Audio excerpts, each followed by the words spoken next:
ایک زمانے میں ایک سلطنت میں جو طاقتور پہاڑوں کے درمیان بسی ہوئی تھی، وہاں سکندر نامی ایک عقلمند اور انصاف پسند بادشاہ حکومت کرتا تھا۔ بادشاہ الیگزینڈر کو اس کی رعایا کی طرف سے اس کی انصاف پسندی اور ان کی فلاح و بہبود کے لیے ان کی غیر متزلزل وابستگی کی وجہ سے پیار اور احترام کیا جاتا تھا۔ ایک دن جب بادشاہ ہلچل سے بھرے بازار میں آرام سے چہل قدمی کر رہا تھا تو اس نے اپنے لوگوں کی سرگوشیوں کو سنا۔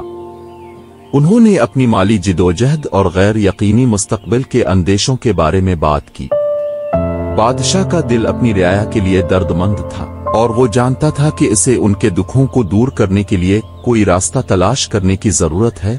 اپنی بااعتماد کونسل کے مشورے سے بادشاہ الیگزینڈر نے شاہی خزانے کا ایک حصہ ایک عظیم الشان بازار بنانے کے لیے استعمال کرنے کا فیصلہ کیا، جہاں اس کے لوگ ضرورت سے زیادہ ٹیکسوں اور فیسوں کے بوجھ کے بغیر اپنا سامان فروخت کر سکیں۔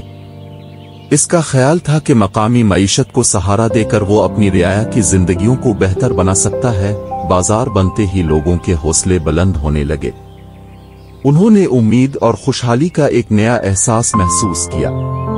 مارکیٹ ترقی کی منازل طے کرتی ہے اور مملکت کی معیشت پروان چڑھتی ہے، جس کی وجہ سے سب کے لیے زندگی کے بہتر حالات پیدا ہوتے ہیں۔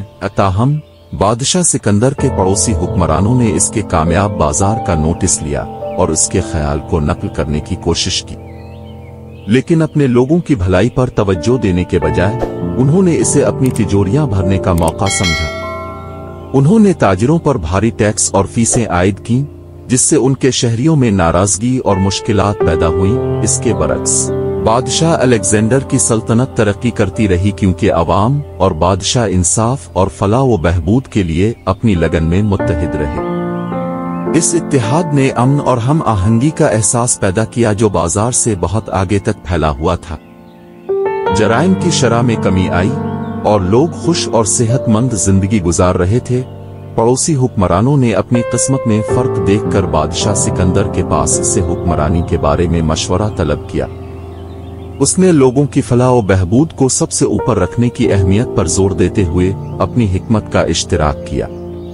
وہ اپنی سرزمین پر واپس آئے اور بادشاہ سکندر کی مثال سے متاثر ہو کر ایک منصفانہ اور خوشحال معاشرے کی تعمیر کے لیے کام کیا۔ اس شاہانہ کہانی کا اخلاق واضح ہے۔ واقعی ایک عظیم بادشاہ اور توسیع طور پر ایک عظیم رہنما وہ ہوتا ہے جو اپنے لوگوں کی بھلائی کو سب سے زیادہ ترجیح دیتا ہے۔ جب لیڈران انصاف، ہمدردی اور اپنی رعایا کو بلند کرنے کی خواہش کے ساتھ کام کرتے ہیں تو وہ امن اور خوشحالی کا ایک ایسا دائرہ بناتے ہیں جو دوسروں کو بھی ایسا کرنے کی ترغیب دیتا ہے۔ کہانی ہمیں سکھاتی ہے کہ حقیقی عظمت خدمت اور ہمدردی میں ہے۔